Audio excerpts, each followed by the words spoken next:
Hey, what's up, Bomb Squad?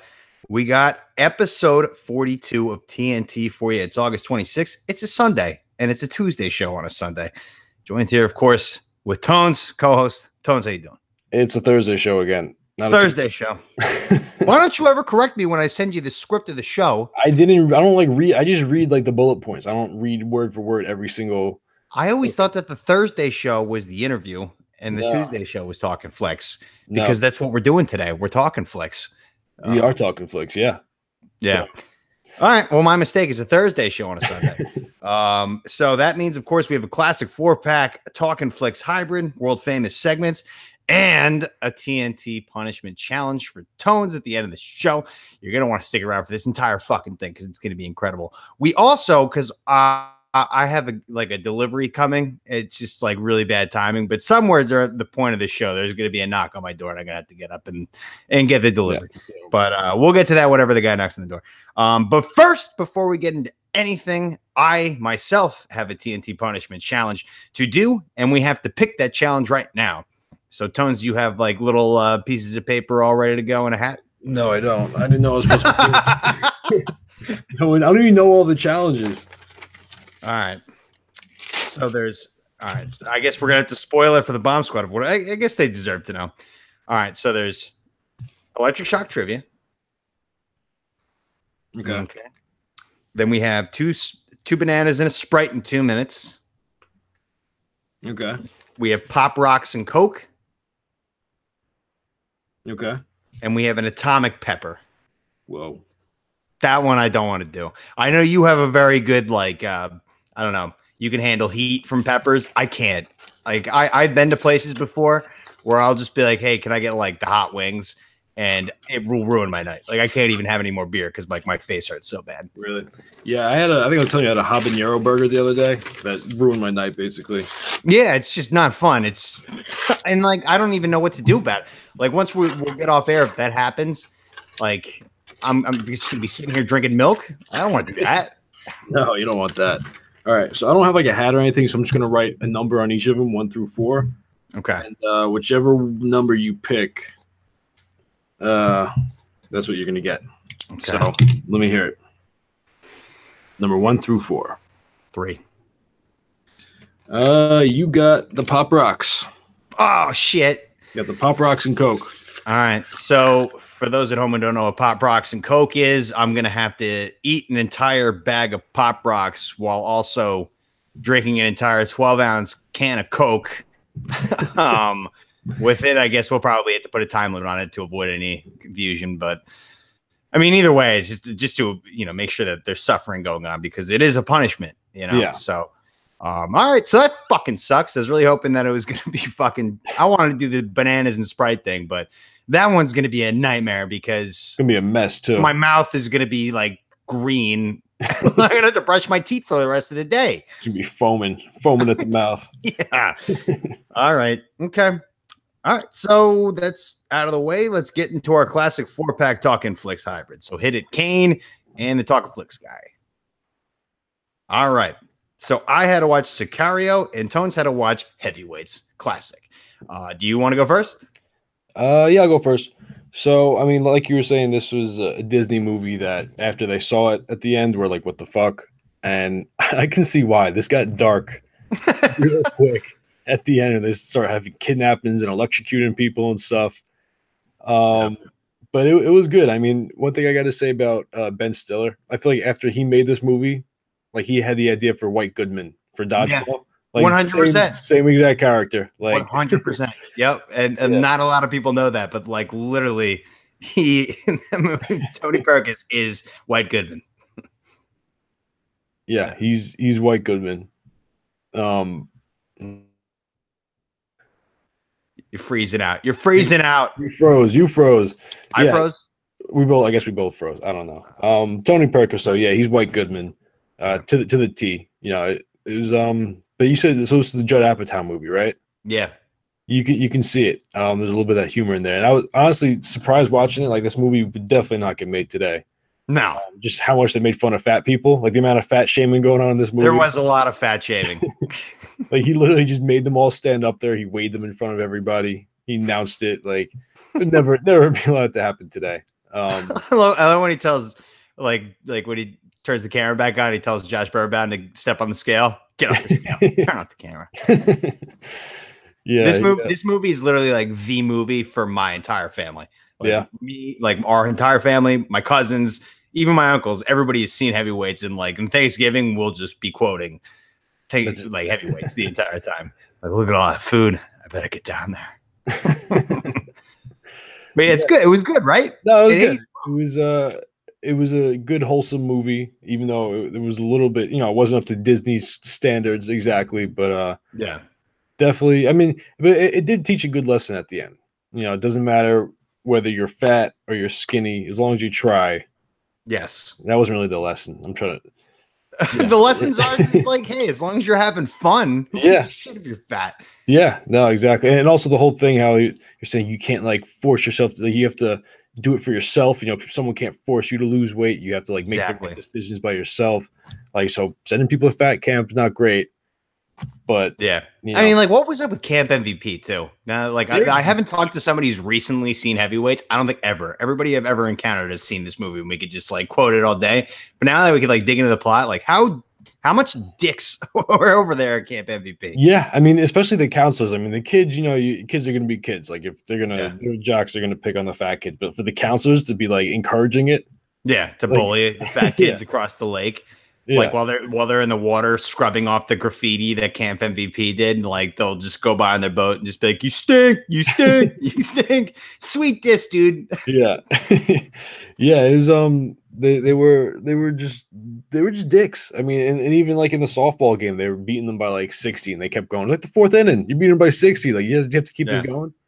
Exactly, but it is a classic. Lars. Unbelievable performance. Great. I love the camera guy, the guy from Kenny the cameraman. Guy who's in every Adam Sandler movie. Yeah. He was just like in the back, just like smoking cigs, like drinking from a flask the whole movie. Yeah, that was so low key, like not appropriate for Disney movies. Yeah, right. Just little shit like that. Like he was just chiefing bogeys, and at the dance, he's just in the back, just like chugging from a flask. Chugging the flask, rock and roll.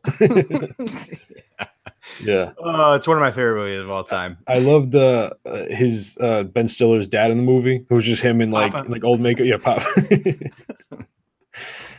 yeah, but it was good. Rate it. I'll give it a 6.4 sticks of dynamite. It was solid. I'll probably one day, if and when I have 4 sticks of dynamite. I have kids, I'll show it to them. I mean, we got a guest. We got a guest. All right. I guess I'll narrate this. Tom's getting up, walking to the door. We'll see what's in the box. He's fantastic. This just in. He's fantastic.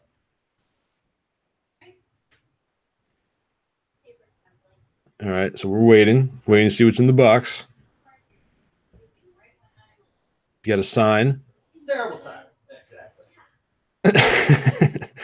Tom let him know it's a terrible timing. All right, the door's closed. Walking back. Tom's 1 second. Keep the bomb squad entertained. I think I'm doing a pretty good job. Putting the box down. The open in the box. What's in the box? What's in the box? What's in the box, Tom? All right. This is really inconsiderate, Tom. Taking way too long. All right. Coming back, putting the headphones on. There he is. That was actually pretty good timing by them. Yeah, it wasn't bad. So we gotta know what's in the box. Oh, beer. Oh, okay. We have beer delivery down here. I was doing my Brad Pitt 7 impersonation while you were. What's in the box? What's in the box?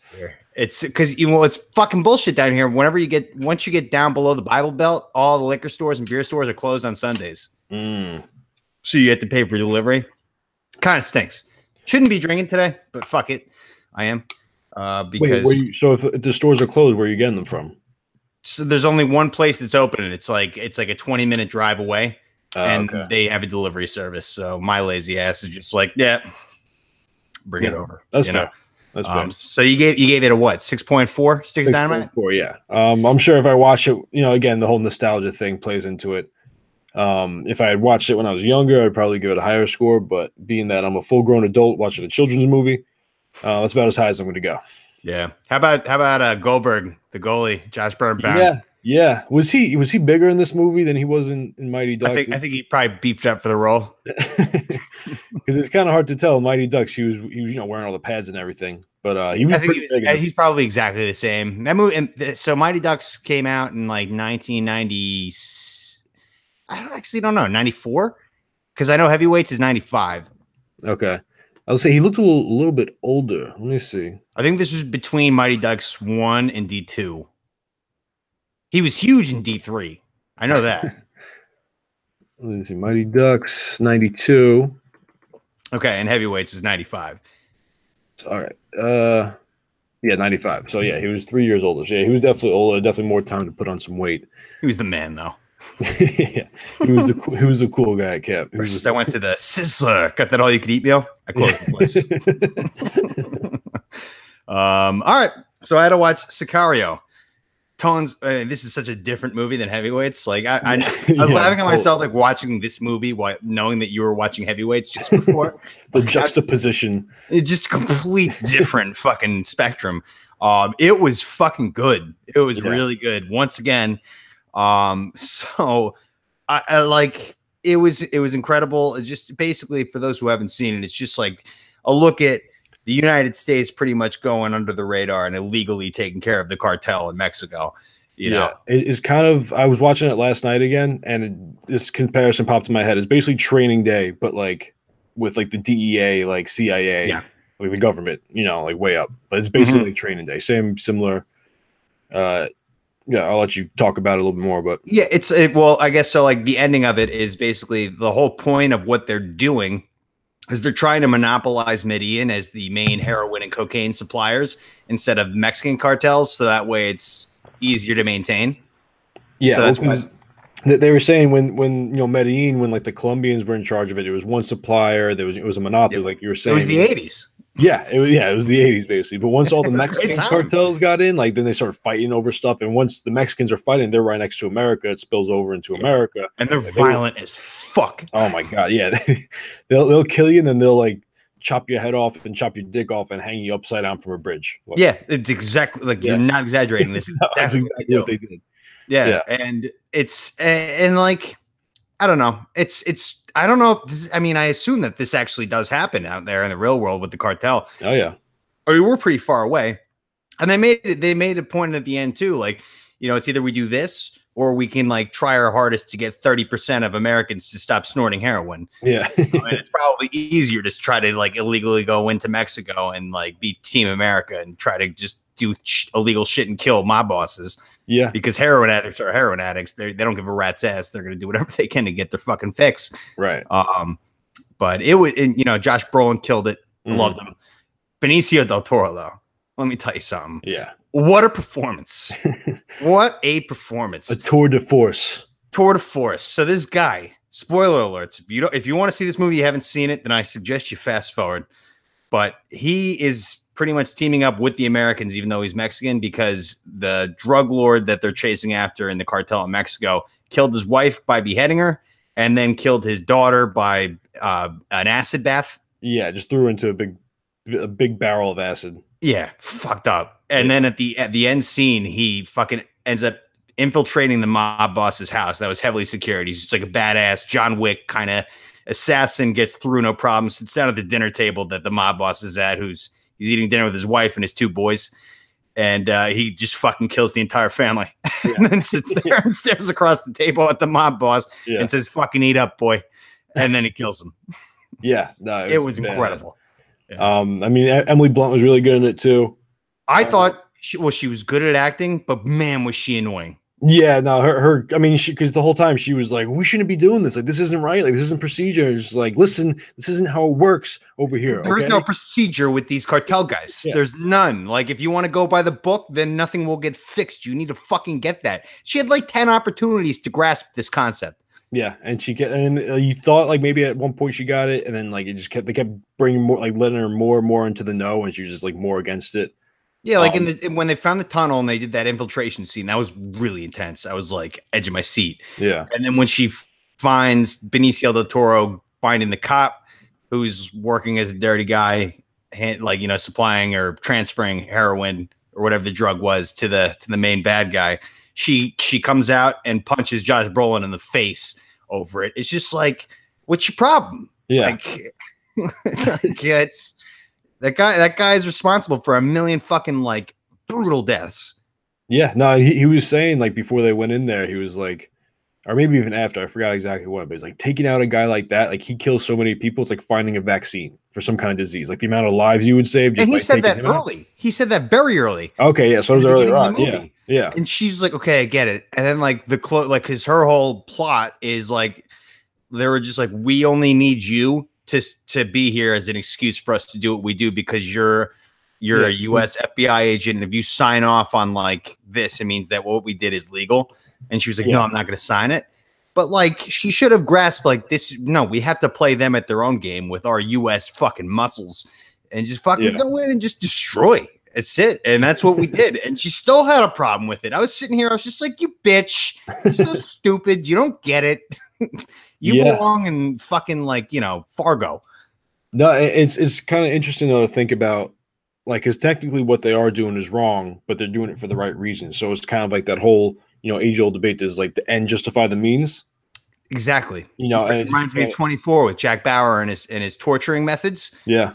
Because like he would waterboard people and they'd be like, you can't do that. And he's like, well, I got fucking answers, didn't I? Isn't that what we want? Yeah, it's exactly. I mean, that is what we want. It's just like, again, and that's what it makes you think. I'm not saying there's a right or a wrong answer, but it just makes you think about it. And I also thought the other guy was good too. The guy from Get Out. Yeah. Well, he was kind of a bitch too. Yeah, he was, but he played his role good. They were him and Emily. I feel like too, like the like only little bone. Well, I have one thing written down, but it's not really that important. But like plot related with this guy, like when they were analyzing the main girl, what's her name? Actress. Didn't you say? Emily Blunt. I thought you were talking about her name in the movie. Yeah, who gets that? Emily Blunt. And they were like, yeah, we don't need the partner because we don't want lawyers on our team. And then like she joined the squad, volunteered, and then all of a sudden like he was just in it. I feel like that was just a case of like, no, we have a really good actor here. We need to insert him in our plot. I was sitting there just like, I thought we dismissed this guy like an hour ago. Why is he with the team? Really? They just needed a ride around. He had a car. Yeah, he was just a driver. But then all of a sudden he was like going in and infiltrating the tunnel and everything with everybody. Yeah. Yeah. He was just like, yeah, I'll just tag along. Why not? Yeah. The most like high, like really intense operation of all time. You have no business being here. Yeah. How intense was that one scene on the highway when they were coming back from Mexico, when they were stuck in traffic? Oh man, yeah. That's like my favorite scene in the whole movie. Like I was really stressed out in that scene, but then when Benicio del Toro was just like had eyes on every car, I was just like, all right, we're all right. Like, he just spotted him like that. He knew exactly like green Civic, red sedan. Yeah, when you're like a bald Mexican guy with tattoos all over your bald skull, like you're probably just not into anything good. Yeah. You don't have a day job. You don't have a day job. Yeah, and of course the guy had a gun, and then they just fucking blew him up. It was great. Yeah, like the way they got out of the car, like they just moved so quick, and they just surrounded the cars, and they're like, "Don't fucking move! Don't fucking move!" It's insane how awesome we are at shit like that, like in real life. Like, do not fuck with America. Yeah, even like when we were driving through Mexico, like we had all the black SUVs just whipping down the streets, just like in and out. Like, we knew exactly what we were doing. It was just like a blitzkrieg, just in there, back, kill some Mexicans along the way. Mission accomplished. Bang! Like just kill some bad guys. Yeah. The whole time I was just like, is it like a wall of like Trump wants to build the wall? Like a wall would be nice. It'd be hilarious just to have like the fact that he got his wall. It's not the whole movie is based on how it's a tunnel. Yeah, like it goes right under the wall. It'll go right under the wall. Yeah. It's like they're not going to go over it anyway. You know what we need out there? We just need some guns. The important parts of like where people are getting like Highway 86 in this movie. Yeah. Just, all the easy access points. It's such a huge border, but yeah, like a big old wall It's not going to stop these guys. No. Maybe if you just like did a mile of like landmines, that might stop people from trying to cross. That's smart. That's what I'm talking about. But then people will cry that it's inhumane. It's just like, well, it's illegal. Well, that would actually be really bad. Yeah, it would actually poor people. Poor people running across the board and like getting fucking blown up like it's Bosnia. All right, so I think I gave Old Boy 8.9. Yeah, this movie was great, but it was no Old Boy. Yeah, so I'm gonna give it an 8.6. Okay, good score. It was really good, but I don't want to. I think I really don't want to do any dissing to Old Boy because Old Boy was that fucking good. Yeah, I thought it was better than this movie, but this movie, I don't think I blinked once in the last hour of the. It was just riveting. It riveting. Kept you enthralled. Yep. All right, so we have our new movie, Assignment, not Assignments. Tones and I. Every few weeks when we do our Talking Flicks, we're gonna do this new thing now. You know what? Before I even say it, hit him with a hallelujah. And the housekeeping. Housekeeping's later. Okay. So we're gonna come up with iconic movies that both Tones and I have not seen, and we're gonna watch them together and break them down together. So I think it was discussed in the last episode. Neither of us have seen Hoosiers in the Tom's Qualms. Yep. It's a hell of a qualm, too. If my dad heard me saying this right now, he'd be furious. He'd disown you. How the fuck have you not seen Hoosiers? I don't care about the gay thing. You haven't seen Hoosiers? You haven't seen fucking Hoosiers, you fucking moron? That's exactly what he'd say. So we both are going to watch Hoosiers by when did we? I guess by the next Thursday show. Yeah, whenever the next Thursday show is. Yeah. So, and I watched the first 5 minutes of it the other night, and then like I said in the last episode, I had to stop and listen to our episode that we just dropped, and it was really good. Nothing happened, and it was really good. I could tell like this movie is on a great path to being great. All right, so we have Hoosiers to watch. All right, so let's get into the 4-pack segment or part of this hybrid. What's the best third movie in a trilogy, Tones? My answer is Lord of the Rings: Return of the King. Classic. Yeah. Now the first one was my least favorite. Those movies got better as they went through. And the first one was good. Don't get me wrong; it was definitely good. The second one is like when the battles started to pick up, but the third one is when all shit just went to whatever. Like the battle. Like if you thought the battles in the second one were good, all right, let's just like times it by 10, like in the size and the girth of the battle. But yeah, no, it was just. All right, well, I haven't watched that movie in years. That's the thing about do you think Return of the King is better than Towers? Yeah, I liked it better. Yeah, I think it won Best Picture. Return of the King probably did. I mean, those movies, like when those movies were coming out, they were everything. Yeah, they were just. But yeah, that's my answer. All right, I have a stone cold Tom's Qualm. I've never seen Lord of the Rings like thoroughly. I've seen Fellowship in class. Okay. But didn't really pay much attention to it. And then I kind of just carried on with the rest of my life telling people that I've seen Lord of the Rings. Yeah, I mean, like I said, the first one is probably the worst in my opinion. The second one, like, because the thing with Lord of the Rings is like if you have to sit there and just watch these guys talking like old English with each other, it's boring as fuck. Yeah, like, you throw the battles in there and you throw all the other shit, like that's when it starts getting interesting. So the second one is definitely. It's wild too because I had to write a ton of papers in high school religion class about the concept of Lord of the Rings, but I've never actually seen it. Like the whole concept of greed for power and like all that stuff, and like what Gollum is. He's just like a desperate piece of shit who just wants to rule the world. Shout out Tears for Fears, but I never actually sat down and watched them. And all my friends have, and that's why I kind of lied about it this entire time. Just because I didn't want the burden of them just being like, you haven't seen Lord of the Rings. Yeah. It's tough. Which I'm gonna get now because the movies are so long. It's tough to like sit down. Like I'm gonna watch 3.5. Like each of them's like 3.5 hours. Yeah, my favorite movie of all time is Braveheart, which is 3 hours, and that's fine. But like when it comes to like fantasy magic world, I'm just like, give me a fucking break. I really am not interested. I mean, it's not like a whole like there is like definitely like wizards and shit. Yeah, but it's not like it's I don't watch it for that. I watch it for the battles. The battles are fucking intense. Like when there's just like when you're stuck up in a castle and there's like a mountain up against your back and there's like 100,000 orcs right outside your walls, and you got to fight them off. Like, I have seen the battle scenes from Two Towers. Okay, orcs are scary, yeah. and there's trees, there's trees too in there. They're terrifying. Yeah, the trees you gotta walk, but the trees are good guys. Oh, the tree, yeah, but still, like they're terrifying. Yeah, I know. If the trees just started moving, that'd be awful. But yeah, you got the orcs, and then you got like I don't know if you saw the big guys that just like they're just like kamikazes basically. They just got like the torch and you just have to like sprint at the bombs that they plant at the bottom of the wall. Yeah, they're trying to shoot them with the arrows to stop them.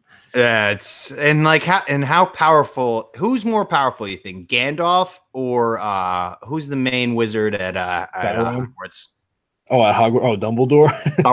Dumbledore versus yeah. I gotta go with Gandalf, man. I mean, he's had to face orcs. He's had to face like malevolent spirits. Like yeah, well, like you saw Dumbledore hasn't.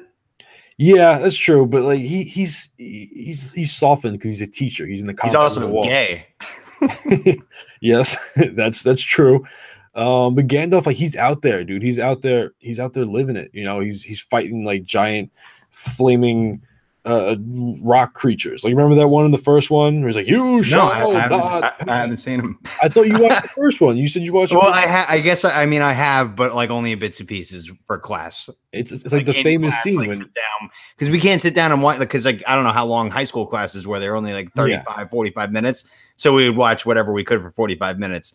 So like I you know I consider that seeing the movie, but like I didn't. All right. Well, I haven't seen the movies. Like, that's bottom line. That's why I was a Tom's Qualm. But it's I'm gonna go with Dumbledore, even though I haven't seen Lord of the Rings because Team Homo. That's it. You know, I gotta go with my fellow gay. And you know, Voldemort was a bad dude. He was a bad dude, but he was also gone for 6 out of the 7 movies. He wasn't around. Yeah, well, that's because the actor died, right? No, I'm saying Voldemort. Like he only really came around in like the last couple ones or whatever. So he was just like, Voldemort's coming. It's like, oh yeah, well, there's 3 orcs over there. What are you gonna do? Yeah. No, I have seen an orc and they're scary looking. They're pretty much just like zombies. But the amount of like detail that went into those movies is fucking crazy. Like I heard like all the chainmail and shit that they wore, they actually that was all handmade like they would in the old days. Like the amount of like every extra had like handmade chainmail and armor and shit and like weapons. Like the amount of detail that went into it is just ridiculous. Wow. Well, maybe you'll have to. I consider Game of Thrones kind of like in the same category, even though they're totally different. I just like the ancient. Can you see where I'm coming from with that? No, I can. I mean, there's definitely because it's like old school kind of fighting with swords and bows and arrows. Very old school. very old school. The thing about Game of Thrones is a lot more political, whereas like.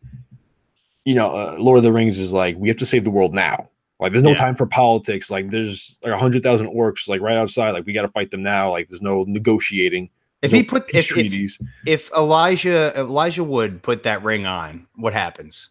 He would like turn invisible, and he would go into like this weird dark world, and then like the people who are looking for the rings, they could like find out where he is. They can feel where he is when he puts it on, and like the longer you keep it on, the more like kind of evil and dark it turns you.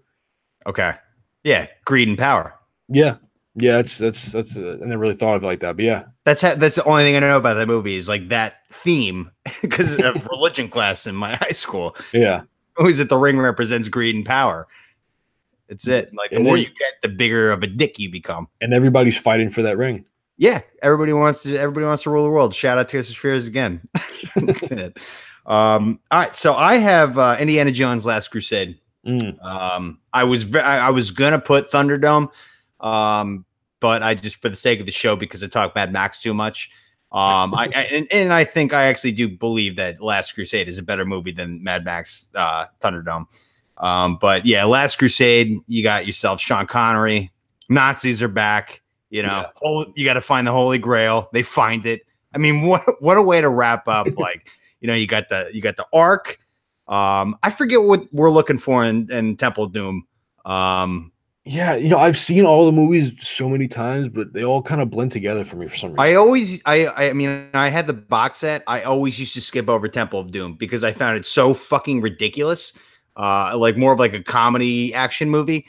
But I mean, I remember in Temple of Doom too, like Well, oh shit! Like, right when they came out of they blew up a raft and they fall out of a goddamn airplane and like land in the river. Yeah, like I'm just like, this movie's ridiculous. And then they like return to their roots, like Spielberg, like Indiana Jones versus Nazis with his dad finding the Holy Grail. I'm like, that's what I'm talking about. Yeah. That's what Indiana Jones is all about. Is shit like that, and it lived up to the hype. It was so good. I think Last Crusade a lot of people could probably argue that it's better than Raiders of the Lost Ark. Yeah. Same with like guys like us can argue that Exorcist 3 is better than the first Exorcist. Yeah, no, it's true. Like I said, I've seen them all, but like they all kind of blend together for me. Like I have to rewatch them. That's something I do want to rewatch at some point is Indiana Jones. Yeah, maybe we'll put that on one of our next Talking Flicks. Yeah, for sure. It's fascinating because Spielberg is so good at taking like an action movie but basing it in a setting where it's historical. So like it's just like this random archaeologist teacher who like he devotes his life looking for artifacts is like trying to beat out the Nazis. Yeah. Genius. Did you see the new one? The Crystal Skull or whatever? I'm the minority of people who really liked it. I never saw it. Like I just heard it was shitty. I was just like, I don't want to ruin it. It's not like the rest of them, but I really thoroughly enjoyed it. Okay. I think Russians are like, Soviet Russians are like, in my book, second most interesting pieces of history that, to Nazi Germany. Yeah. You know what? It's funny. Like those crystal skulls are real. Really? Yeah. It's like based off a real thing. Like that was on Ancient Aliens. They talked about it for a while. That's a good citation, Tones. Well, no, I mean like the shit they were saying about the crystal skulls was ridiculous, but like they are real. And in the movie, the crystal skull completely does not exist. Like, I mean, it's just really? Like it's a magical alien head that like, when you have it in your possession, pretty much does alien stuff. Like that doesn't happen. That's the thing. Like I think they actually exist, like the skulls themselves, but like the idea that it has magical alien powers, that they hold. Yeah, is the Ancient Aliens, ridiculous part. But I think they actually do exist. Don't hold me to that, but yeah. All right. What would you rather be, an archaeologist or a paleontologist? I'm gonna go with paleontologist because overall, in the sample size I've seen, archaeologists get into more shit between the Indiana Jones movies, Nazis and communists, and the mummies. Also, the mummy, they're archaeologists. But paleontology is just like digging for bones in like the hot sun. What do you think archaeology is? You're in the fucking desert digging through sand dunes. That's what paleontology is, I guess. They're the same thing, I guess. What would you rather discover, though, artifacts or dinosaurs? I guess you're right. Yeah, I'd rather be an archaeologist. I'd rather discover the Holy Grail than I would a T-Rex. Oh, you would? Okay. Just the bones of one. I guess finding the Holy Grail, if you give that option, but if you're just like, oh, I'm going to find this old 5,000-year-old clay pot that looks like a turd, or find a T-Rex skull, like I'm going with the T-Rex skull. I don't know. Yeah, it's true. Discussion for another day. I like that, though. All right, so question number 2 of the 4-pack part of the hybrid. Would you be a superhero or a villain if you had superpowers? I'd be neither. What? You would decline? Well, I would have the superpowers and I'd just use it like in my own selfish needs. No. You can't. I can't do that. I can't just sit at home just like running real fast around the house. No. It's like if you're Superman and like I knew about it and 9/11 was about to be happening, I'd be upset with you. I'd be very upset with you. No, you need to fly up there and catch the plane, land it, and then beat the crap out of the terrorists. I guess that's fair. I guess I would be like Hitchcock kind of. Okay, like a bum with powers. Well, maybe like a bum, but like just like whenever I see something, like let me like step in and do this. Like I might cause a little more harm than good in the process of helping, but like if I see someone in need, I'm gonna help. Like those little Vietnamese kids that were stuck in the cave for like 3 months. Like if I saw that, I'd be like, you know what? Like I'll go help them out. Yeah. Stuff like that. But like I'm not gonna go out looking for shit. Like if something's on the news, like, oh, there's the Chilean miners are stuck in the Chilean mine. Like maybe I'll go help them.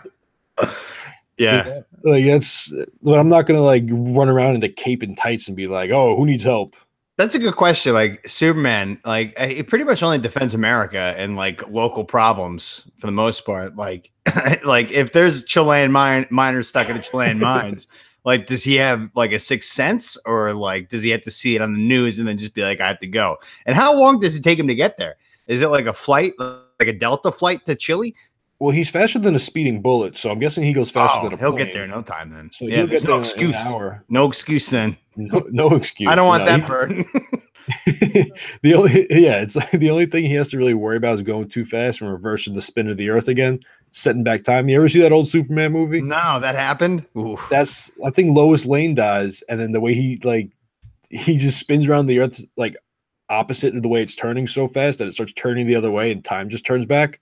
And then Lois is one of the worst endings in a movie you ever seen. But does he ever like actually get together with Lois Lane, like and like they get married and happily ever after, or is it just like I mean, talk about hard to get. I think he just keeps stringing her along. He strings her along. I thought it was the other way around. Oh, I don't know. I don't really know much about Superman. I just kind of assume I'm pretty sure it's the opposite. I'm pretty sure she's like a total like bitch. Tease. Like, listen, I know you're Superman, but like I'm busy. Yeah, you're busy. I was always under the impression that she didn't know he was Superman because he tried his best not to let her know. But in the movies that I saw, the one with Kevin Spacey, that fucking asshole when he played Lex Luthor, she found out. It's hard to keep a secret like that. I mean, all he's doing is taking off a pair of glasses, and it's like the fact that it took her that long to figure out. I mean, she's a fucking idiot. Yeah, like I mean, exactly.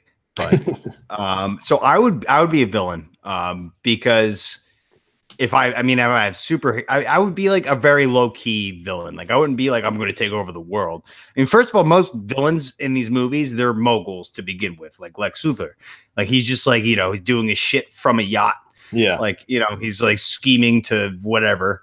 And I think what I would do, I don't know exactly how to be a villain, but I'd have so much money. I would probably like kidnap Canada or something like that. What would you like? What would I do once I kidnap Canada? Hold them for ransom. Who would pay for Canada? I don't know. Finland? France? Wild guess. I don't know. Maybe Mexico want to buy Canada, and that way they could team up, like, you know, double team the U.S.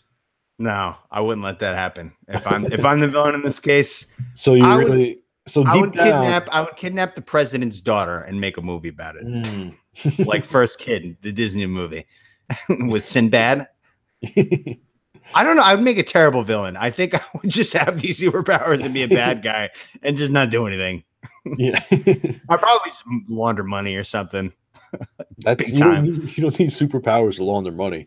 Yeah, I don't know what kind of like superpowers like villains have. You know, I mean, I don't watch superhero movies. I guess this is a kind of a bad answer now that I'm thinking about it. I was gonna say you didn't really think this one through. I mean, if I was a superhero, I would be a terrible superhero because I don't want to do anything. Yeah, no, that's where I'm at. But like, I'm at work. Like, I can't come save everything. Okay. I mean, if you're a superhero, I don't think you would have a day job like a 9 to 5. Well, Superman did. He worked at the Daily Bugle. That's true. Yeah, he was. Yeah, that's true. So he was really, you know, working overtime. If I was him, I would have been just like a police officer. I would have joined the force. I got it, guys. No problem. I would have been like a Navy SEAL or something. Yeah. Imagine him being a cop and you like putting a body cam on him. Just ripping people in half. It's all over Twitter. It's just like the Superman goes too far on this one. Just body slamming people. Exactly. I just got a text message from that guy we talked about last night. Oh, we already did our Tom's Qualms. I'm not going to get into that again. Yeah, we don't have to. I had an opportunity for pay for sex last night, and I was literally like at the end of The Exorcist when the demon went into Father Karras, and he's like, "No!" Jumped out the window. That was pretty much me last night. All right. So, question number 3 of our 4-pack hybrid: what concept in a movie would work great as an experiment in real life? I would do the Hunger Games for stupid people. Oh, that way we could weed out the dumber people. Crush that. Exactly. If I could whistle, I'd do it too, but I can't whistle. You can't? Give me your best attempt at whistling. Oh wow, that stinks. Yeah. Yeah, no, it's not good. But yeah, like, you know, it's kind of just thinning the herd. Like the dumber people are more likely to die because, you know, it's not just a game of brawn, it's a game of wits. Yeah. You know, so if you just put the dumbest people together, first of all, you're killing off more dumb people. You're taking them out of the gene pool. Yeah. And then hopefully, like, the smarter ones will win it and just kind of, they make you take an IQ test once you hit 18. And if you're below, I don't even know what's a good IQ score. If you're below like a 50, maybe they throw you in the Hunger Games. Below 50, you're gonna have a whole bunch of fucking Down syndrome people going out there killing each other. All right, I don't know. It's 70. I think what's considered dull in the IQ world is 70. Okay. 50 is retarded. Yeah. All right, we'll go with 70. Okay. 70 to 50. I don't want to kill the retard. I don't want to, like, if I want to, like, 20, 50 IQ people running around in the jungle trying to kill each other is on TV, I'm going to feel so guilty watching that. So we'll put a bracket. We'll do 70 to 50, let's say. No 50s. Make it like 90 to 70 because I really don't want to see like mentally disabled people go. Well, whatever the cutoff is right before mentally disabled, we'll put it there. I don't know the numbers, but all right, that's fine. Put it right there. So you want to see an experiment of retards killing each other? No, they didn't. No. All right, what do you got? Get me out of here. I have Rat Race, going back to it again. Mad World. Yeah. Give me like 12 people. All right. The grand prize is like, I don't know, $20 million. And the suitcase full of money is as far away. Like, if they're all in New Jersey, I want it to be on the edge of California. And then just have it televised and just watch them. Who wins, who gets there. And I don't want Smash Mouth to be there where they all give to charity. I want a winner. That's what I want. I think that would be must-watch TV. What about Let's Go Hawaii? Let's go. Sorry, I put some money on the Little League World Series. No, you didn't. Yes, I did. That's the thing. Yes, do you have a bone to pick with that later? Because no, I'm picking a bone with it. I'm not putting a bone on it yet. I'm gonna wait. Okay. Well, you're all right. We're gonna get to that. But yeah, so I mean, would you watch this Rat Race Mad World experiment? I would. Isn't that the Amazing Race though? I'm not sure. Okay. But like, I remember I watched the Amazing Race a couple of times thinking that it might be like this, and it's not. They need to make it like, have you ever seen Gumball Rally by Jackass? I think I asked you this. You haven't. Yeah, no, I haven't. It needs to be like that, just like a cameraman in the back seat, and like it looks like Jackass footage where you just get like the banter and everything of people like driving across the country trying to get to like $20 million. That would be hilarious and fascinating. And you can pick who you're rooting for. It's like Jackass meets Wicked Tuna. Okay. Yeah. Okay. Yeah, I mean that would be, I'd watch it. No, I'd definitely watch it. Because I was gonna say Amazing Race is kind of similar, but I don't think it has enough like Nazis and whatever else was in Rat Race. By the way, I picked a scab. I'm fucking bleeding. Oh my god. My leg is like bleeding out. It's gruesome. Yeah, we'll hit a commercial break later and I'll get a Band-Aid. So we get to our fourth question of the 4-pack hybrid. So what movie did you have to watch in the classroom back in the day that turned out to be really good? Green Street Hooligans. You had to watch that in class? I watched it in religion class. Whoa. Yeah. No, that movie. So anyone that hasn't seen, basically Elijah Wood just like, I don't know, he moves to England for some reason. And then he meets up with his brother-in-law's brother, who's in a soccer firm. Basically these firms, they follow around their teams and they watch them, and then they get into fights with other firms, and then they're really rowdy. They're hooligans. They're from Green Street, and they're hooligans, hence the name of the movie. Yeah. And I don't even remember why they made us watch it in religion class, like how it applied. What? Your teacher must have just been mailing it in. Just like what I would do as a teacher is be like, guys, we're gonna watch it. We're gonna watch a class. Yeah, we watched that in that class, and we also watched Sling Blade, which was an awful movie. Sling Blade, I haven't heard of that. It's Billy Bob Thornton plays. He goes full retard, and he plays a guy that like murdered his parents when he was like young, but he's like mentally disabled. So like they let him out when he's adult, and then he ends up like murdering again. Spoiler alert, I guess. So it's just kind of like, but he does it for good. Like I don't know. It's a whole thing. It was like a whole morality thing. It was an awful movie. Green Street Hooligans wasn't. That's what I'm sticking with. I have Gone with the Wind, classic 5.5-hour movie back in 5th grade, and that took a couple weeks. Yeah, I'm sure. But I remember like we were like, oh, don't want to see. Like it was back when you had to roll out the TV. Yeah, and you remember like I don't know if you ever had this in your elementary school, but like if there were repairs in your building, like there were a couple of classes that had to be out in a trailer. No, I didn't. I had fifth grade in a trailer, which is way nicer than the building. Like we had a water cooler instead of a water fountain. No. The only problem was there was a joint bath because there's two classrooms in the trailer, two separate classes, Mhm. and there was one joint bathroom with two doors with one toilet. One Mhm. toilet, One toilet. There's two doors. two doors. Yeah, so there's one in our classroom and one in the other. So if you like walked in and closed the door to ours, you have to walk across the bathroom and go close the door in the other one. So you have to like peek your head into the other class, like you have no idea what they're in. You're just like, excuse me, close the door. But like whenever this kid Bob McMahon would go in there, like he was in the other class, he would peek his head and just be like, excuse me, close the door. Whenever Bob McMahon went in there, everybody knew he was dropping a deuce, and it would reek. It would smell so bad. Oh God, that's awful. And like once we caught up on that, like early, like Bob McMahon would like peek his head through, like interrupt our lesson, and everybody would be like, "Oh shit, Bob McMahon's in the bathroom." I guess there's no use in that bathroom the rest of the day. Fucking he light it up. But our joint classes for like a week, we sat together and we watched Gone with the Wind, Mhm. and it was so bad to begin with, and we were like, "This is a joke. This is ridiculous." And then as the movie got on to like the third hour, and like as they got into the Civil War, and then at the end when he was just like, "Frankly, dear, I don't give a damn," everybody was just like, "Oh, got him!" Movie ends. Everybody was just fucking up, clapping, ready to go. Like Yeah. what a movie it turned out to be. You know, I've never seen that movie. It's like my mom's favorite movie. I've never seen it. I won't give it to you. It's too Yeah. long. It's Yeah. I think it's 6 hours long. It's very, very fucking. It's ridiculous. Yeah, but it is good. But it was. I mean, I would have never seen it if it wasn't for our teachers sitting there and forcing us to sit us down Yeah. and watch it. But yeah, Gone with the Wind, great film. All right, so we have our segments, but I'm bleeding everywhere, so we're gonna take a quick commercial break, and we will be right back with Taylor Hicks in our segments. All right, give me a minute. All right. I'm gonna piss too while we're on commercial. Okay.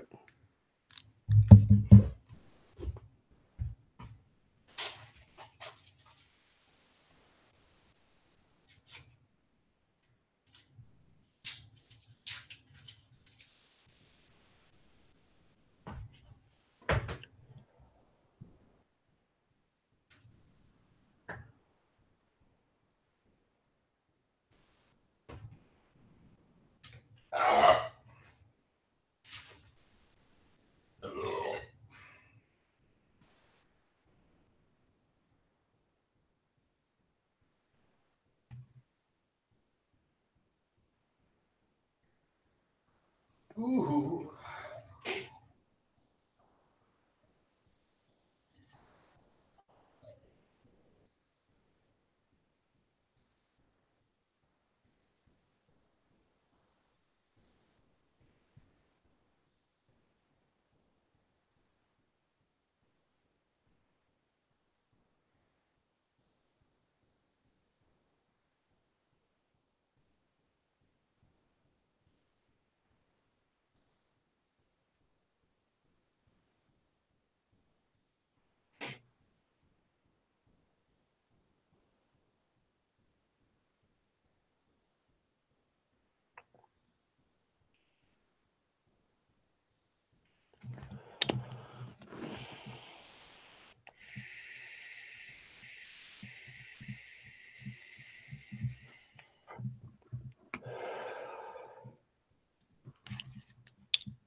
Okay.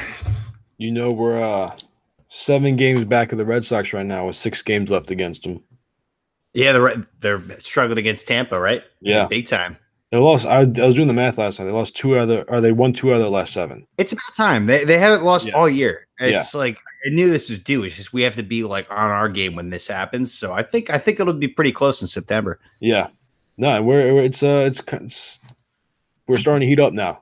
I don't like playing them though. I mean, if our bats are on fire, because I'm not like we've talked about this entire season, I'm not afraid of their pitching. Even though last time the series went, they fucking ran us over. We were just in a bad spot. That was right after we lost Judge. After we lost Judge, yeah, and it was in Fenway, and it was just a bad time.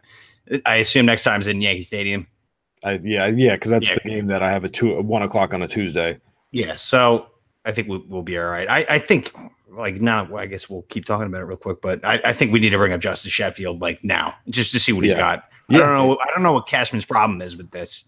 He's been dragging his feet all year on it. Like even like they brought up Chance Adams for that series, and he had a real good start. And we haven't seen him since, other than that one game that he brought him. He was average. Like he was good, but he only had like one strikeout through 6. But he was better than Cessa would have been, or Domingo Germán would have been. Like, you think he's terrified of them losing value for trade? It's possible if he knows something that we don't. Like he's just terrified that he's going to bring them up and they're going to look like shit, and then all of a sudden the trade value like shoots down just in case he needs those weapons. That's probably the only thing I could think of, because we fucking need Justice Sheffield up now. But it's like at a certain point you got to give these guys a shot, because like you said, we need help. We need Yeah, because Sonny Gray sucks, even though he pitched well last night. But he sucks. I mean, if Sevy has a good start tonight, like a Sevy start, like I think we're back. Yeah, like he goes out there and goes 7 innings, 1 run. We're still playing Baltimore though, so I wouldn't say that. But like we're 6-6 Baltimore going into the series. Like we should be 12-0 against. That's what I'm saying. Like I'm pretty sure Boston is like only like 9-3 or something against them. That's what we should be like, not 6-6. But let's get it, because I'm running short on time. Let's just get into these segments. We started it. All right, welcome back. So we have our world famous segments here. So our first segment number 1, it was all a dream. All right, as you might have heard, once again, Freddy Krueger telling you that it was a nightmare. I had another nightmare, a bad one. I texted you about it last week, but I didn't tell you exactly what happened. So let me walk you through what happened. Okay. So my background with plane crash dreams? Yeah. Like I've always had them since I was a kid. Right. Always. Well, I haven't had one in a while, and they just showed their ugly face once again. Ooh. So when you're walking through like whatever, I forget what it's called, the dock to get onto the plane, from the terminal to the plane. Oh, the big like tunnel thing you're walking through? Yeah, exactly. Okay. The jetway. So I'm walking through that, and you know how the pilot's always there at the end of it greeting you? So I get to the pilot. Guess who our pilot was? An 85-year-old woman. And it was like a Boeing 737. It was a huge plane, whole ton of people on it. And you're being greeted by grandma getting ready to take you off. You don't want to see that. I should have gotten off the plane immediately. I should have just been like, no way, 0 way. So we take off. All right. And Big Cat is on the plane. Barstool Big Cat's in there. And we take off. Right after takeoff, immediately he's like going bad. Have you ever been in a plane crash nightmare? No. So basically your mind obviously is controlling the plane. So when you're on a plane in a dream, it's never going to go well. You don't have a smooth flight in your dreams on a plane. Right. It's just like, like basically the best way to describe it is you're willing the plane to like either go up or go down, and your mind goes all over the place because you're in a dream state. So right when we take off, we start headed down towards like a highway, just miss it. And we're just like, lady, get it up, get the plane up. Come on, do your fucking job, you moron, you bitch. Freaking out on this old lady pilot. And the more that we freaked out on her, the more she panicked. She's an old lady up there. She's like, oh! She's like, what am I doing flying this huge plane? No co-pilot. It's just her. Into this. Like, I can't believe I got on that plane. So anyway, this is where it gets kind of dark. So as we're like, I guess over like a desert in Arizona or something like that. And she's trying to make an emergency landing on the desert. Even though there's no reason, there's nothing wrong with the plane. It's just that she's old. I gotta get out of here. And she doesn't know how to fly a plane. And as we're like, it's one of those things where I'm looking at the window and I can see it slowly like descending faster and faster. And it's terrifying. That's where like the nightmare part starts. Like, we're dead, we're done. So then we hit the fucking ground, huge fucking, this is where I normally wake up, didn't wake up. So then all of a sudden, like after the plane completely crashes, old lady pilot comes out crying, apologizing and stuff like that. I go in on her. I'm just like, you're fucking unbelievable how you're able to fly a fucking plane. Like, you have one fucking job is to fly this thing. It basically flies itself, lady. Like, what? Like, we barely got off after takeoff. We're done. Then Big Cat stands up and he's telling everybody to calm down, and saying that we have to go outside of the plane now that we just crashed in and go look for our bodies. So like, and like, it was just standard procedure, it seemed like. So across the desert, there were just dozens of gross, decapitated, fucked up, remains of bodies, and like you had to go find your body to confirm that you died in it. And then I found a torso with the CKY shirt on it, and I realized that it was my body, and that I'm dead. And like then I woke up. That was. It was a whole procedure that I kind of skipped over it, but like when Big Cat was like, we have to go look for our dead like torsos or bodies or whatever like that to confirm that you were like deceased in the crash. Yeah. Pretty deep, right? Yeah. Like, yeah. It's pretty dark. It's pretty gruesome. I keep having them. Yeah. I don't know what to tell you, man. Yeah. I don't think I've had a good dream to report to you since we started this. I haven't in a while. There was one with the unicorns that was kind of cool. The unicorns, the first one we ever did. And it was all fucking downhill from there. People are going to listen to this podcast years from now and just hear your like dark descent into madness, like dream by dream. My head hits the pillow and I'm just like, fuck. and then I just go into deep, like, McDonald's demons and, hitting home ones that turn out to be fucked up because I'm with these guys who end up ruining it. Remember the guy who ate the sandwich when I had to eat it in 1 minute? Just a joke. It was just a joke. It's insane how well I remember my dreams. It really is insane. I don't know if it's because ever since we did this, my body unconsciously remembers to remember the dreams that I'm having. But like I can remember detail for detail all of my dreams. Yeah, I had a little one too, but I definitely didn't remember all those details. I mean, the one I had was we were in a world where people would take like Kardashian or like Kanye like Instagram videos and like break it down and dissect it like it's an art house film.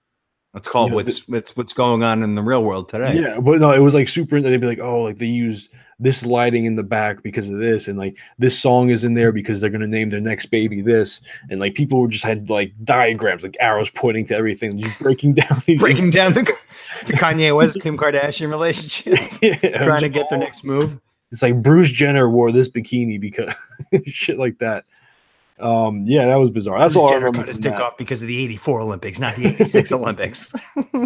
If you watch this lap he swam, you can see here it was when he made up his mind. I'm going to cut off my dick. Yeah, it was bizarre, but yeah, definitely nothing like your dreams. But yeah, I'm sick of getting into plane crashes in my dreams. I would be too. I'm so sick of it. It's been happening forever. My mom has them too.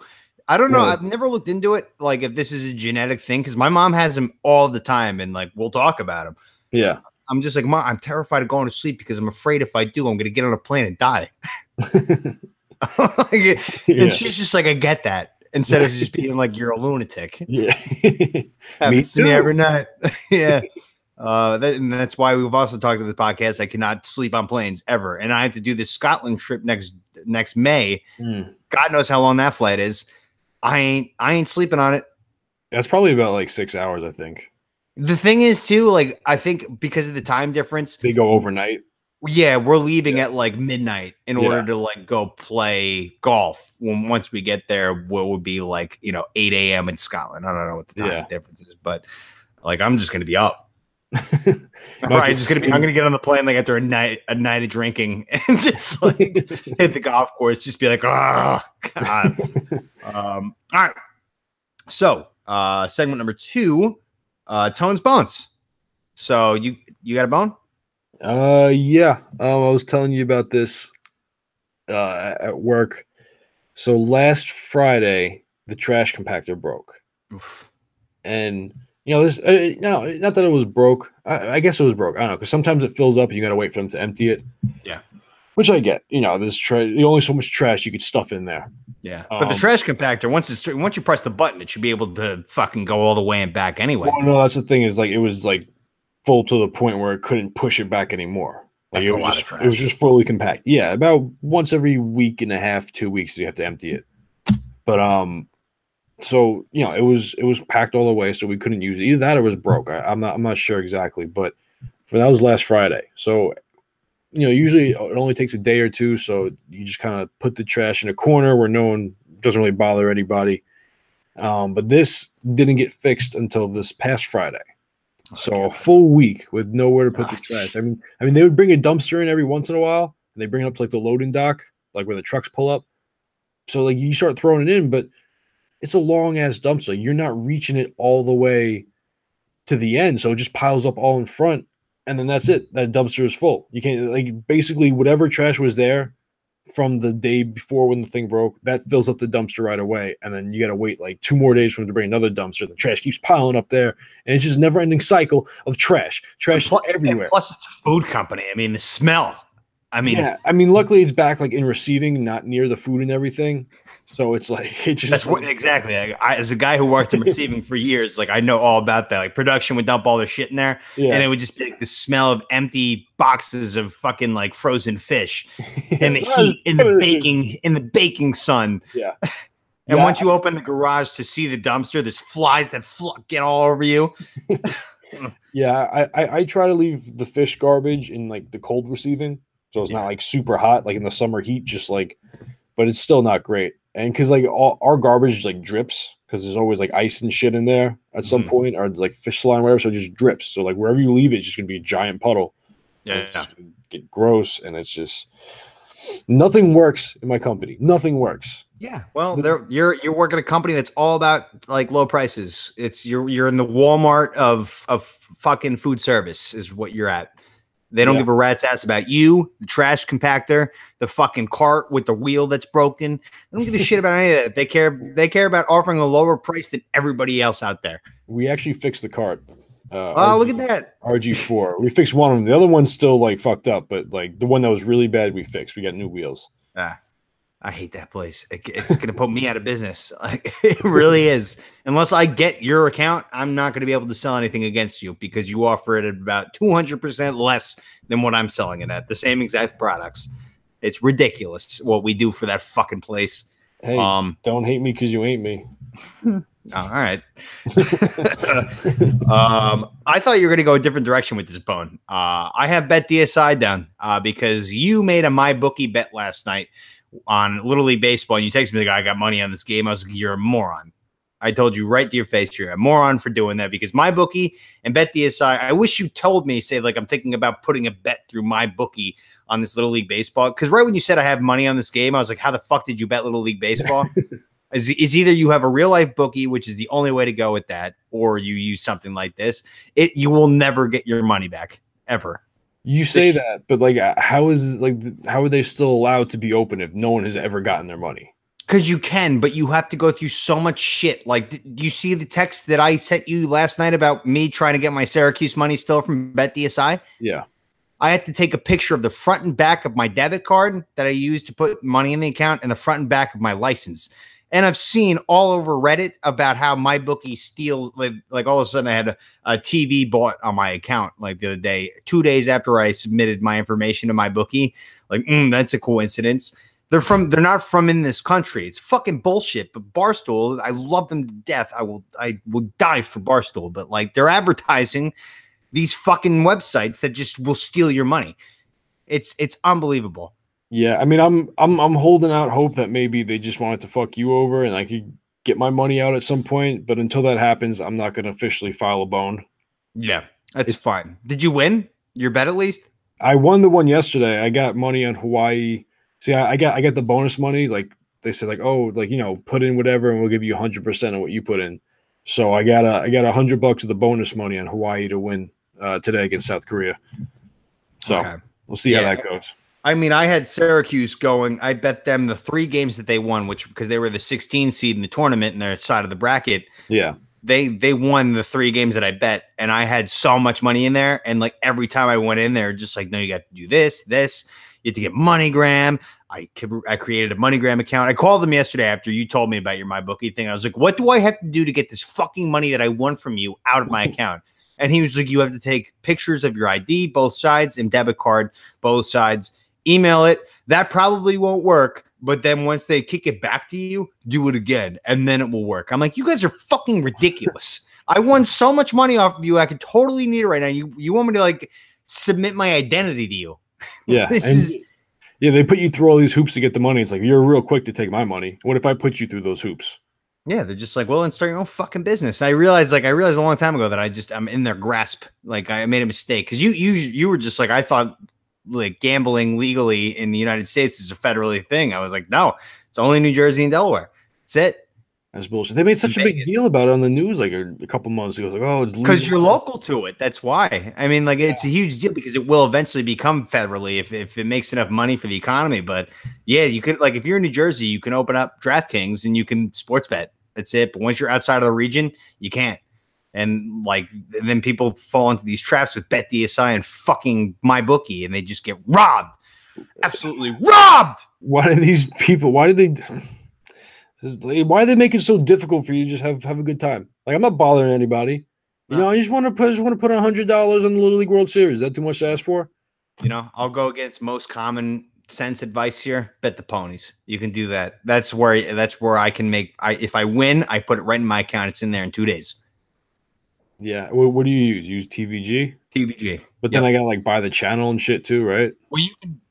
Well, you have TVG automatically. You just don't have TVG 2. Okay. Oh, so once you sign up with an account for them, you have it?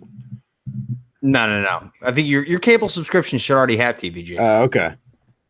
But if not, you can watch it on your phone. Whenever you bet on a race, you can just watch it on your phone like that. I never do that. I have both TVG channels because you're in New York. I would use the NYRA app. I think it's a little bit better. Okay. But yeah, it's way easier. And you know, I don't know what I'm talking about with ponies, but like sometimes that really does help win. And I never win on this show, but I win so much off camera, it's ridiculous. Yeah, but see, like you saying you don't know anything about it, but you know infinitely more than I know about. Like I've literally never been to a horse race. I've never placed a bet on a horse.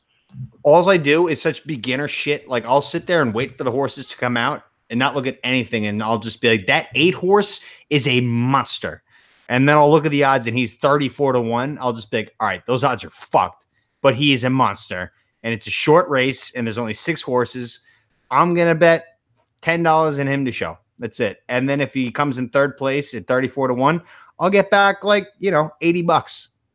It's nice. It's a good deal. And then once you have your account built up after show bets, that's when you start doing a little ones to win.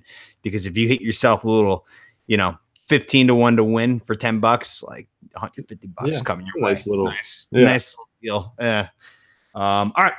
So that brings us to our 3rd segment, which is an Ask a Gay, a requested Ask a Gay. Yeah. So it was kind of popped into my head this morning. Now, if you were to watch lesbian porn, would you react the same way as a straight guy watching gay porn? Like, are you grossed out by lesbian porn? No. Okay. In fact, that's how I grew up on porn. That's true. You said that. Yeah. Yeah. I used to watch exclusive. So why do you think that is? Why do you think that like that doesn't bother you? Like, because obviously you're not a fan of the female genitalia, as I'm not a fan of the male genitalia. There's something kinky to me about the same sex aspect on the other side. Okay. But like guys fucking girls, just like nah. I mean, none of that grosses me out. You know, dicks are dicks and vaginas are vaginas. It just like won't give me a boner. You know. The same thing with like gay, like I mean, most like the gay sex that I watch on porn, like I don't think you'd be like, oh, God, turn it off. I think it just doesn't do it for me. But you know, I mean, there's a lot of greasy stuff out there that you can like run away from, I do. But yeah, no, it's just that's the same sex thing. It turns me on a little bit. And do you think maybe that's because, like you were saying, like, you know, that's what you kind of grew up watching? And also, you know, if you watch, you know, popular movie TV, there's way more like titties and vaginas and dicks. Yeah. No, it's just like, I mean, like, it's just comes with the turf. I mean, of normal people, like, you know, in the layout of society is, you know, guys and girls. Yeah. So like when you're on my side of things, when you see boobies and vaginas, it's not like it grosses you out. Like, oh my God, turn it off. It's just like, yeah, no, I wish I liked that stuff. Now, that's just me. Most, you know, don't want to offend the gays here. They're my people, but like, yeah, it is what it is. Wish I liked it, but I don't. It's not my thing. I like penises. It's great. But yeah, it's you know, it's anatomy is whatever. Vaginas are gross, but like they don't freak me out at all. Yeah, because I was thinking about giving you this movie I saw a little while back. It's about these French lesbians. Is it porno? There's one scene in there. That's how I found it. That is basically like a full-on porno, basically. Okay. There's one scene. It's like it's like an 8-minute scene of them just like scissoring and eating each other out and stuff. The thing is too about girls having sex, I feel like you barely actually see the vagina. Yeah, well, you're probably not watching the right things, but I mean, well, no. Like when you're, I mean, like if they're eating each other out, yeah, you see it. But when they're scissoring, there's no vagina scene. And it's just them bumping into each other. It's implied. It's implied. Yeah. Exactly. Yeah. No, I mean that's fair, I guess. You know what's terrible about gay porn that I hate, that really like is a buzzkill, is when some dude's taking a dick in the butt and like it just hurts. You can like, he's just like, you lose your boner so fast sometimes. Some people are into that. It happens way too much where they're just like screaming in pain and you just feel terrible jerking off to it. It's like that in regular porn too. I mean, some of these girls, like they're so tiny and the guys that they're fucking are so big. Like this should never happen in the wild, but like, it's like, let's just fuck them. Let's just give them the biggest dick possible. That's what the people, that's what these like porn producers, just destroy her. And whoever's taking the dick, it's just like, they're crying and like screaming in pain. And you're just like, how the fuck am I supposed to do this on my end? It's just, it's like watching torture. Yeah. That's why I'll never take a dick in the butt. I mean, maybe one day I will. I'll have to. I'll absolutely have to. But like after all the porn I've seen, not interested. And like we always say, too, it's a one-way street for the sake of poop. Like if I were to wipe my ass right now, there would be poop on the fucking wiping paper. On toilet paper. The wiping paper. The paperwork. That's what we call wiping your ass around here. Paperwork. Was it a one glove wipe or a 2 glove wipe? It was a 2 glover. Oh.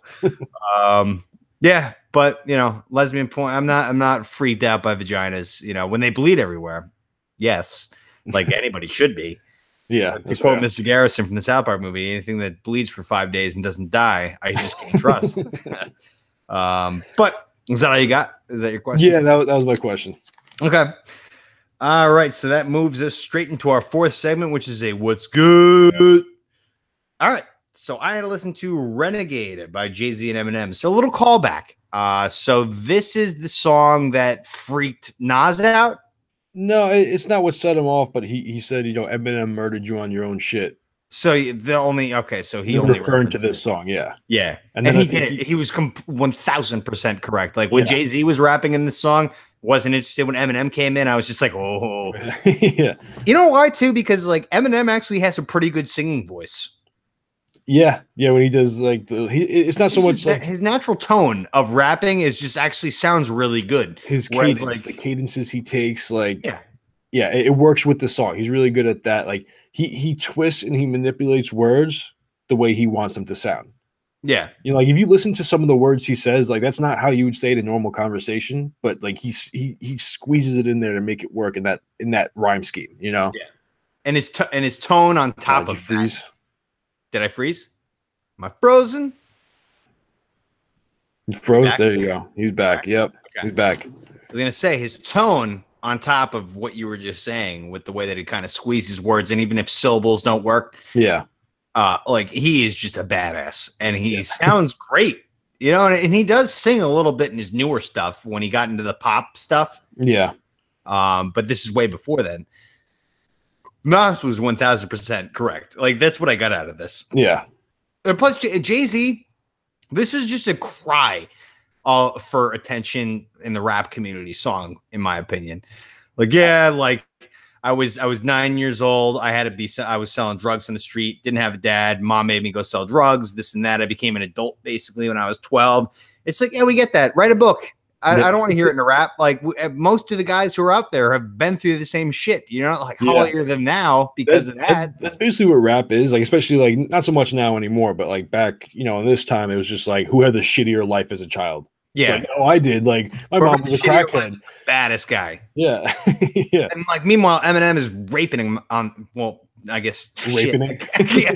I keep doing the raping him thing on this after the literally, but he was murdering him in the words. Yeah, he murdered him on his own shit. Him on his own shit, and like he didn't say a word about his own background. Eminem was more concerned about getting the point across of how like he says whatever he wants and takes a ton of shit, and then everybody else is a hypocrite for giving him shit.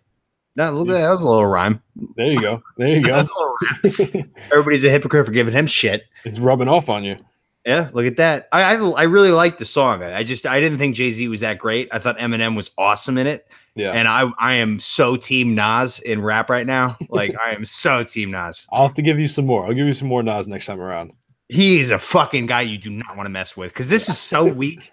Like, I could tell by Jay-Z's rapping style that, like, he cannot come back with a reply to what Nas said. He doesn't have that, like, aggressive, like, rap. Not at all. Eminem does, though. If you go after Eminem, if Nas went after Eminem, Eminem would have body bagged Nas. I can give you some Eminem diss tracks. I can give you I got a list filling up of what's goods. Cool. I'll get you cultured on early 2000s hip hop. And what was the shit too with 8 Mile? So technically Nas and Jay-Z collaborated on a song in there, but like Nas dissed Jay-Z in it. Oh, really? I didn't know all that. You mean like on the soundtrack for the movie? On the soundtrack for the movie, yeah. I don't know what the song was called, but like they collaborated, and I thought they made friends, like the way that it read. But then, like it was like in Nas's piece, he totally like hammered Jay-Z. Yeah. Again. If you like a lot of these songs that with all these collaborations and shit, a lot of times they'll just record them separately, especially for like something like this for a movie. They're like, oh, Nas, we need a verse for this song. Here's the beat. Like, just send me over your verse. And they'll put it together. So that happened a couple of times. Actually, way back when Cannabis, who's another rapper, and LL Cool J had some beef, and same thing happened. There was like a collab on a song, and like one of them had a verse that was like kind of calling the other one out on the same song. But yeah, that's incredible. I love that. Yeah, actually, Eminem and Cannabis got into beef at some point. Cannabis is you probably Cannabis. I haven't heard of him. He must have been killed by Eminem. He was actually like lyrically was crazy, but he wasn't like a mainstream guy. He rapped about a lot. He was kind of like Immortal Technique in a sense, where he would just rap a lot about like conspiracies and just like weird kind of crazy shit. Definitely not stuff you put on radio. But they had it's different from a lot of the other shit that was out there in that time. Oh yeah, at least there's some creativity. Like we just talked about, like who was the poorest, who had the worst upbringing, who has the most guns, who's the baddest. It's like, can somebody talk about something else, please? Like. Eminem, that's why, I mean, like, not a rap guy, as we all know. That's why we do this segment. Eminem, far and away, is better than everybody I've ever heard. Yeah. Other than Nas. And, well, Nas is not Eminem. I'm going to take that back. Eminem is better than Nas, but Nas, second place. Okay. All right. So we got it. You've listened to enough rap now where you can start to formulate a top 5. Yeah, right? I think 3, based on before we did this, Public Enemy. Big Public Enemy guy. I love it. Because they collaborated with Anthrax, who's one of my favorite bands. Okay. Bring the Noise. Have you heard that song? No. You haven't heard Bring the Noise by Anthrax and Public Enemy? Oh, that song's badass. It sounds like Run DMC kind of stuff. Okay. Maybe we'll do a Let There Be What's Good. Yeah. Yeah, sweet. All right. Yeah, but it was a good song. I thought it was great. I just wish like when you search it on Spotify, Jay-Z didn't credit Eminem at all. Oh, really? Yeah, that makes fucked sense. Up. Yeah, he's a dick. Is he an asshole? I don't know. I've never met the guy. I don't know if he's an asshole. He's an egotistical piece of shit, probably. At this point, he's like so big, I can see that for sure. Yeah, he's been so big for so long. Like he's definitely out of touch with everything. Yeah. He's living that like the plastic life, as they call it, right? Yeah. Exactly. Okay. All right. So let's move it to rock and roll. You had to let there be rock. You had yourself a fucking doozy of a song to break down. I almost felt bad because I understand it, but like I'm really interested to hear what you have to say. It's Darkness on the Edge of Town by Bruce Springsteen. So what do you got? I've never been so conflicted on a song. I actually have a Stone Cold qualm here. Or no, not qualm. Stone Cold fucking Tone Bone. Fuck Bruce Springsteen. Bruce Springsteen is so overrated. Why? He just like I just don't like his music. I don't think his music is good. I mean, he has that Born to Run. That song is cool, I guess. It's just. Did you read the lyrics? Now, hold on, I'm getting to that. The lyrics in this song were incredible. The song itself sucked. I hated the song. I love the lyrics though. Like I actually like when I went back and read them, like I pulled it up, like I actually read them like without the music and him fucking singing like a dying cow or whatever. I pulled it up. I'm sorry. I know people from Jersey love. You're gonna piss a lot of people off. I just gave all these compliments to Eminem reluctantly. listen, I have been holding this in for years. This has been building up. Like I've never understood the fascination with Bruce. Like, like people treat him like he's a fucking god. Like he's okay, yeah. Like he's not. He's just. All right, I'm gonna stop ranting about Bruce. I want to get to the song. I can see you're you're pissed over there. I'm pissed. I'm livid. Go ahead. All right. No, but the lyrics were great. I mean, this talking about the darkness on the edge of town. It's I'm kind of picturing in my head. It's like the people, maybe the burnouts, the people who maybe haven't done much with their life, kind of on the edge of town doing their thing. Yep. There's this one line which definitely hit close to home. Everybody's got a secret, Sonny, something that they just can't face. Some folks spend their whole lives trying to keep it. They carry it with them every step that they take. Relatable much? Very relatable. That's what I'm saying. Like I love the lyrics. 25 fucking years I was in that goddamn closet. Yeah, I mean, till someday they just cut it loose, or they let them drag it down, or they let it drag them down. Which I mean, you think about people that have certain vices, addictions, like like they're holding it in. Maybe they're not, like someone who's an addict isn't going around like, hey, I'm an addict. Like, no, you hold that shit in, and either you cut it loose and you get better, or it just weighs you down. Yeah.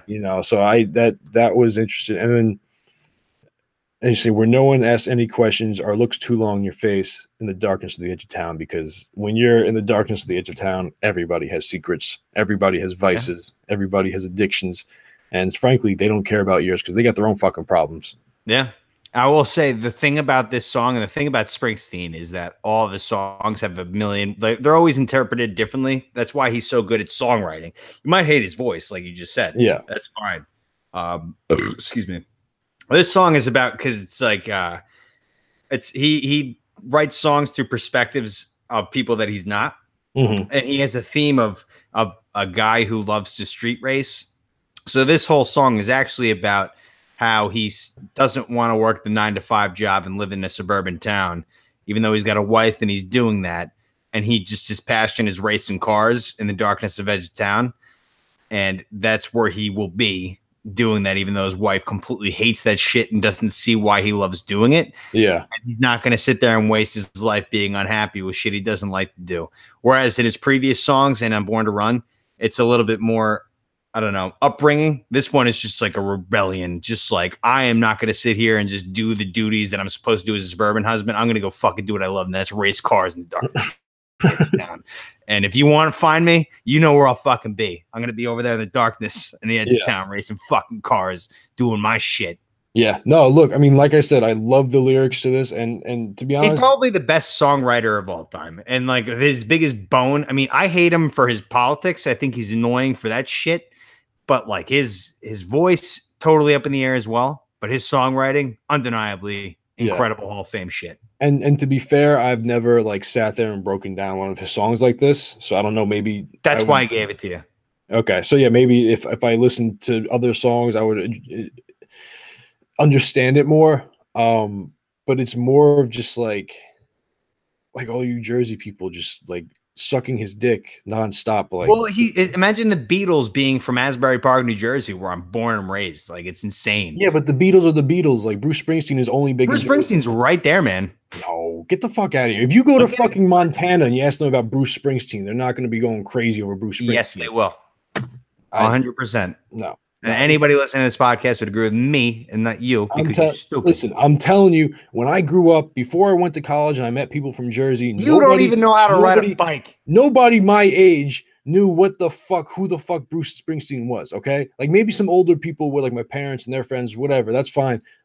But I can understand like the older people, like, but people our age, like I know you like this kind of music. Well, like I mean, I'm from Asbury Park, so it's different. That's why. Yeah, but like the shore makes more noise than from Sheboygan, New York. Or what do you live in? What's it called? Westchester.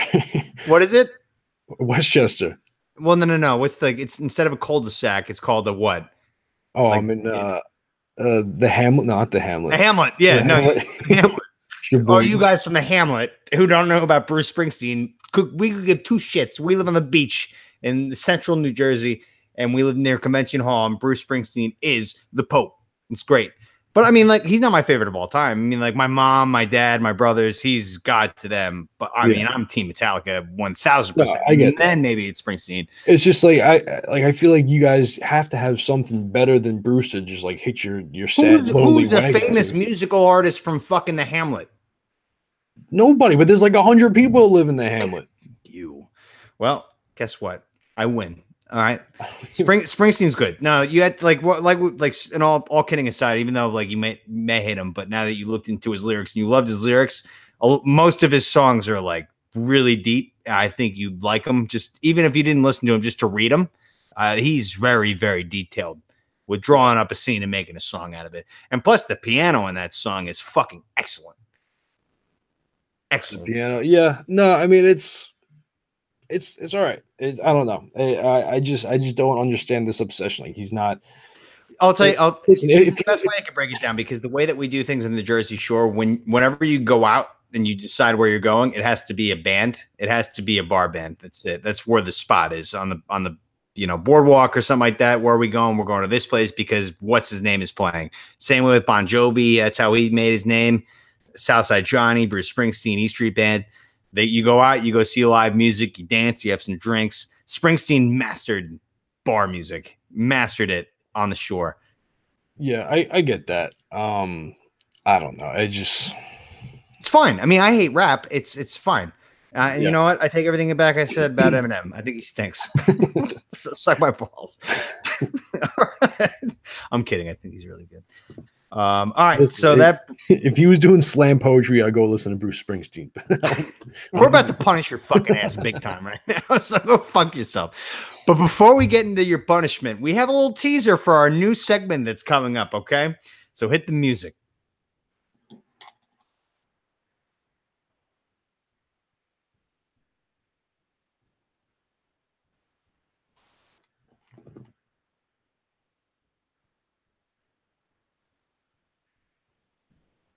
All right. So we have Bible talk coming up. So what Tones and I are going to do, as you hear the Hav and Nagila playing in the background, we are each going to read verses in the Bible together, separately by ourselves, and we're going to come back with kind of book report style stuff like back in religion class, but we're going to break it down realistically. You know, like when the flames happen in Revelations, we're just going to be like, that was badass, instead of like some religion teacher telling you like, you know, this is what happened. We're just gonna be like, what was Eve's like, what the fuck was Eve thinking? Stuff like that. Never trust a snake. Never trust a snake.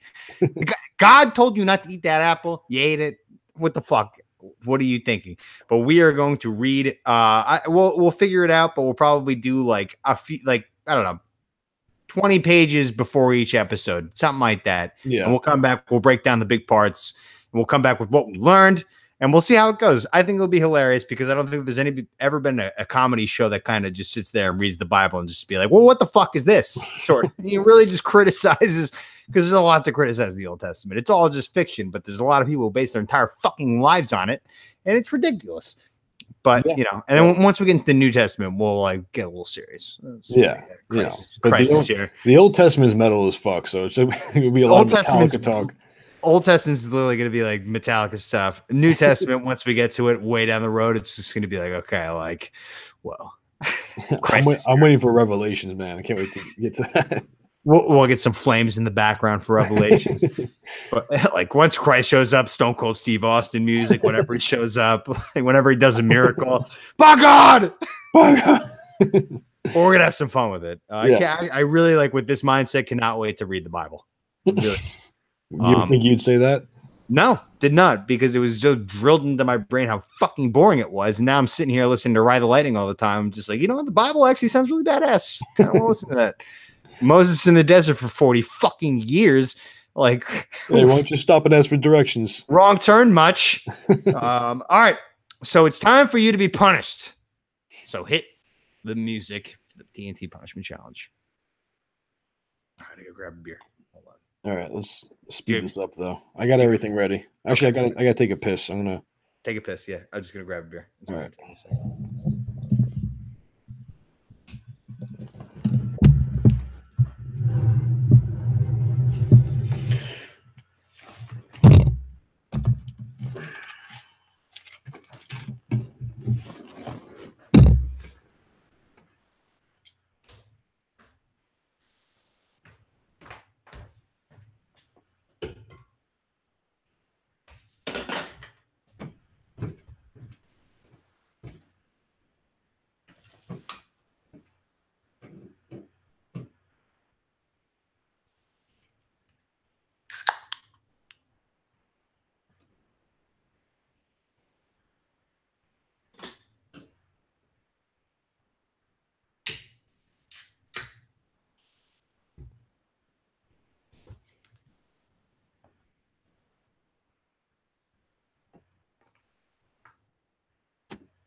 I feel bad that you're going to be feeling like this as people are coming over.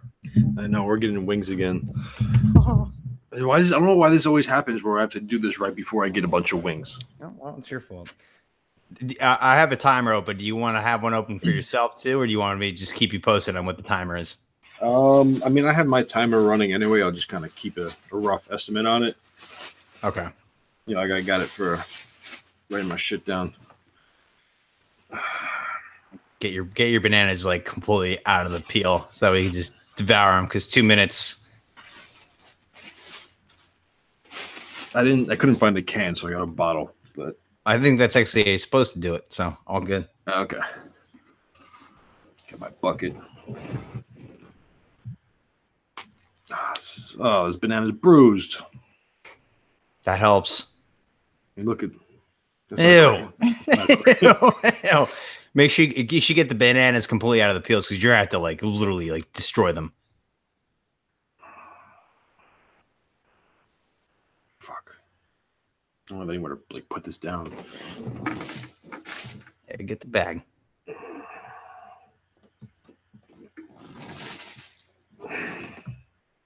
Oh, this one's mushy too. So what happens? You get gas station bananas. You got gas station bananas? The grocery store was too far away. I didn't have time.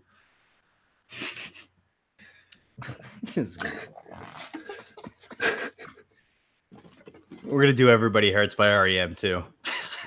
All right. We're gonna have. I thought about that too. We're gonna have a specific theme song to each challenge.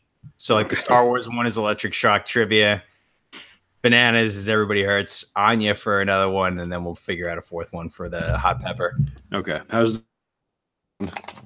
Would you ask? How does my volume sound? Is it Good. You're good. Okay. All right. I'm ready. Okay.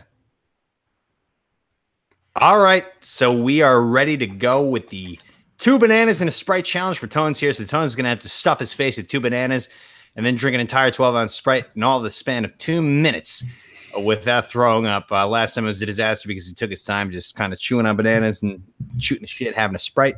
But today we're going to try to make him puke. And he's got company coming over too, so this is going to be hilarious. So, Tones, I am ready to begin the timer. Are you ready to go? Yes, I am. Okay, 3, 2, 1, eat. All right, so Tones is going to town with it. Man, look at him go. Oh, man. I know you can't look at him go, but I'm looking at him go, and it's a masterpiece. The first banana is down. Look at that. All in 11 seconds, he had that banana done. We're at the 17-minute mark, 17-second mark. He's going to second banana. Oh, I'm gonna throw up now. Oh, God. He hasn't even touched the Sprite in the banana. And by the way, he's got gas station bananas. They're bruised everywhere. They're disgusting. They look like a soccer player's legs. They are totally disgusting. They're mushy. They're soft. And now the second banana is down, and it's time for the Sprite. We are at 45 seconds. And it's time for fireworks, I believe, folks. Let's see. Let's see if this challenge can take down the big bad Tones. There he goes. He's chugging it. He's chugging that Sprite. He's going. We are at 1 minute officially. He's got a minute to go. How you feeling? Oh, God.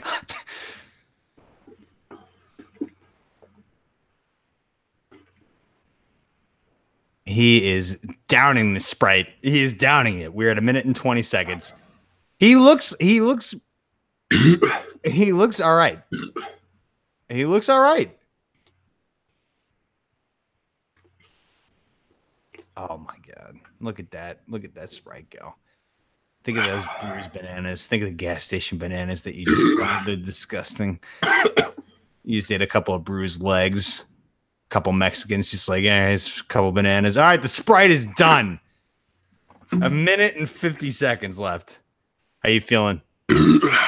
Gassy. Gassy? Not going to puke again? No, I don't feel like it. Damn, you're a tank. I don't know what to say. I told you, like it's a steel trap. You were a steel trap. This challenge is such a total bust. Yeah, fuck these bananas, man. I'm not doing this one again. You were officially immune from banana challenges.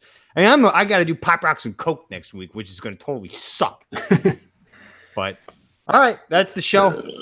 Even though you didn't throw up, you're still going to just be fucking gassy for the next 2 days. So yeah, well, I'm not working tomorrow, so I could like kind of just shit whenever I need to. Like sit on the John, contemplate life, and just like if turd falls out, turd falls out. Feels good.